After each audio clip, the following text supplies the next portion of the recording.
Hey, welcome back to my channel. நீங்கள்லாம் எப்படி இருக்கீங்க? நான் உங்கள் விஜயகுமாரி. இன்றைக்கி நம்ம ஒரு பொடி வெரைட்டி தான் பார்க்க போகிறோம். இன்றைக்கி நம்ம பார்க்க போகிறது இட்லி மிளகாய் பொடி.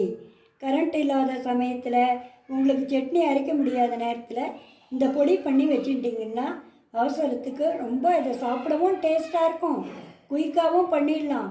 இட்லி தோசையோட அமக்கலமாக இருக்குங்க. இப்போ எப்படி பண்ணுறது பண்ணி ஒரு பாண்ட்லி வச்சுருக்கேன். இப்போ பாண்ட்லி சுட்டு இருக்குது. இதில் 50 கிராம் கடலைப்பருப்பு, 50 கிராம் முழு உளுந்து, ஒரு ஸ்பூன் துவரம்பருப்பு, இதெல்லாம் போட்டு வெறும் வானலியில் வறுத்துக்கணும். நீங்கள் எண்ணெய் விட்டும் வறுக்கலாம், அது ரொம்ப நாள் வச்சுக்க முடியாது. இதுன்னா உங்களுக்கு மாதக்கணக்கில் வச்சுக்கலாம். இதை அப்படியே கைவிடாமல் நல்லா அது பொன்னிறமாக வரணும், அதை மாதிரி வறுத்துக்கணும். இப்போ இதில் ஒரு 25 மிளகாய் எடுத்துருக்கேங்க.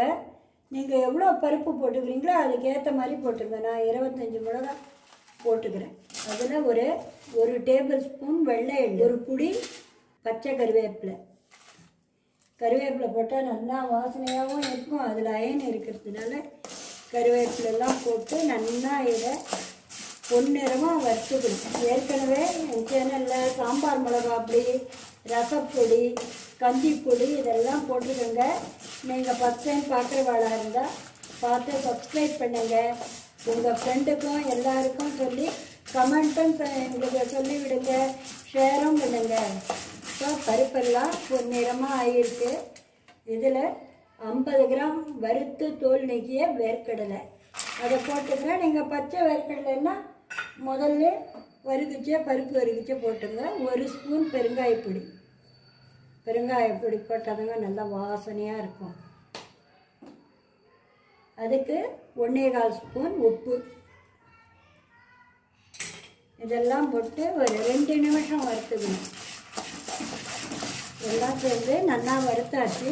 இப்போ கேஸ் ஆஃப் பண்ணிடலாம். கொஞ்ச நேரம் ஆறட்டும். இது நல்லா ஆறிட்டு பருப்பெல்லாம் ஒரு மிக்ஸி ஜார் எடுத்துக்கோங்க. இதில் போட்டுக்கலாம். இப்போ இதை மிக்ஸியில் போட்டு என்னென்னா ரொம்ப நைஸாக அரைக்காதீங்க, கொஞ்சம் குறைன்னு இருக்க மாதிரி அரைச்சிக்குங்க.